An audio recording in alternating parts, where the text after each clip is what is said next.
তুমি আমার মেয়েরে ভালোবাসো? জি, আমি ফারজানারে ভালোবাসি, জীবনের থেকে বেশি ভালোবাসি। সে আমারে ভালোবাসে এই কথা যদি সে আজকে নিজের মুখ দিয়ে না বলে, আমি নিজেরে আপনারই উঠানে শেষ করে দিব, আমি মরে যাবো চাচি। মরেন আপনি, তাও আমি আপনারে ভালোবাসুম না, কারণ আপনাদের মতো বড় লোকের পোলার কাছে প্রেম ভালোবাসা কি সেটা আমি খুব ভালো করেই জানি।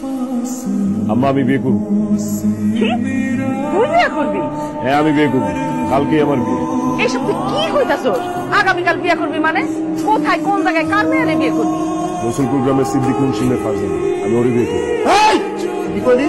মুখ সামলায় কথা কবি কই দিলাম, আর একটা ফালতু কথা বলে খারাপ হয়ে যাবো সবুজ কই দিতেছি। এই সিদ্দিক মুন্সি সম্বন্ধে কোন ধারণা আছে? তার বাপ দাদারা আমাকে বাড়িতে কাজ করতো, যারা আমাকে বাড়িতে কাজ করতো, এই বাড়ির বাইয়া যারা ফকিরের গোষ্ঠী, তাকে বিয়ে করবে স্যার? আব্বা আমি এত কিছু জানতেও চাই না, বুঝতেও চাই না। আমি ফারজানারে ভালোবাসি, আমি ওরে ছাড়া বাঁচুন না, আমি ওরেই বিয়ে করব। আচ্ছা ঠিক আছে, বিয়া যখন করবার চাইছ কর, তবে এই বিয়া আর ওই মায়ের কোনোদিন আমি পোলার বউ হিসাবে মাইনা নিমু না, আর ওই মায়ের লিয়া কোনোদিন এই বাড়িতে আসতে পারবি না।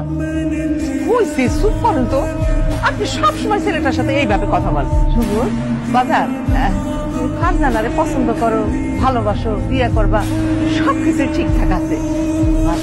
তোমার আব্বার একটা মান সম্মান আছে না, মনে করো তুমি যদি এইভাবে বিয়ে করো তাহলে আমাকে মানের মিলা কোনো কিছুই থাকতো না। আসতে আমি বলি কি, এই ফারজানা বাড়ির ঠিকানাটা আমাকে দাও, তোমার বাপ আর আমি দুইজন মিলা ফারজানার গিয়া দেখি, পছন্দ করি, তারপরে একটা দিন তারিখ দেখা ধুমধাম কইরা ফারজানারে আমাদের বাড়ির বউ করে নিয়ে আসি। আমার ফারজানারে কালকেই বিয়ে করা লাগবে, আমি ওরে কথা দিচ্ছি যে ওরে আমি কালকে বিয়ে করব। তাছাড়া বিয়ার পরে ফারজানার সাথে সংসার করবো আমি, তোমরা কি দেখবা? তোমার তো কিছু দেখার দরকার নেই, তোমরা খালি কালকে আমার লোকে বিয়াতে যাইছো বাস। আমি মরে গেলেও এই যে যাবো না, তারপর আমি আগেও কইছি আবার কইতেছি, এই বাড়ি নিয়ে আমার বাড়ি খুব খারাপ হয়ে যাবে। ঠিক আছে উঠুন না, আল্লাহর দুনিয়ায় থাকার জায়গার কোনো অভাব নাই। তাছাড়া ফারজানার আব্বা মরে গেছে, ওর বাড়ি তো খালি আছে, বিয়া করে আমি ঘর যাবোই হয়ে যাবো, ওর বাড়িতে উঠে যাবো। কাবিন কত টাকা হবে? কাজী সাহেব কাবিন লেখেন 2 লক্ষ টাকা। আপনার কি মাথা খারাপ হয়ে গেছে নাকি? কিছু উল্টা পাল্টা কথা কইতেছেন। কাবিন 2 লক্ষ টাকা হইব মানে? বুঝলাম না ফারজানা, তুমি কাবিন কয় টাকা করতে চাইতেছো? কাবিন হইব 10 লক্ষ টাকা। এসব কি বলতেছো ফারজানা? 10 লক্ষ টাকা? এত টাকা কাবিন হইব কেন? আরে আমার মা তো 10 লাখ টাকা কমই চাইছে, আমার মায়ের 20 লাখ টাকা কাবিন দিয়ে বিয়ে করার লাগা বাড়ির পিছে লাইন ধরে খাড়ে আমি কাজ সইতে পারি না। চাচি আপনার কথা শুনে মনে হইতেছে আপনি সবুজের কাছে আপনার মেয়েরা বিয়া দিতেছেন, আপনার মেয়ের আপনি বিক্রি করে দিতেছেন। 10 লাখ টাকা কাবিন, এত টাকা কেলেও কাবিন আমাদের বুঝাই বলেন।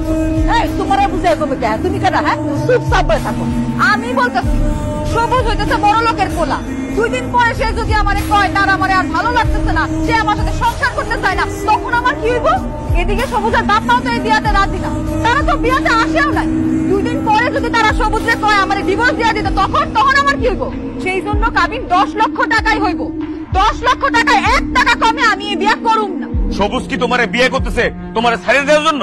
সবুজ তোমারে কত ভালোবাসে তুমি এটা জানো না? সবুজ তোমার ছাড়া বাঁচতেই পারবো না, সবুজ তোমার জীবনও ছাড়বো না।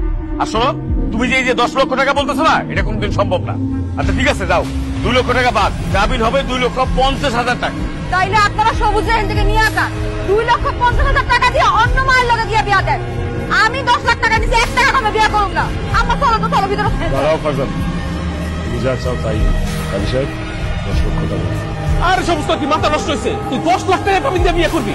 10 লাখ টাকা কেন? ও যদি কাবিনের জন্য 20 লাখ টাকাও দাবি করে তাতেও আমার কোনো আপত্তি নেই, কারণ আমি তো ফারজানারে কোনোদিন ছাড়বো না। তাই কাবিনের টাকার অঙ্ক আমার কাছে কোনো ব্যাপার নেই। তারপরও সবুজ তুই তোর বাপ মার অমতো বিয়ে করতেছস, এত টাকা কাবিন করা তো ঠিক হবে না ভাই। ঠিক ঠিক আমি বুঝি না, আমি ফারজানারে ভালোবাসি, আমি ওরই বিয়ে করতে চাই, সেটা যে কোনো মূল্যই হোক।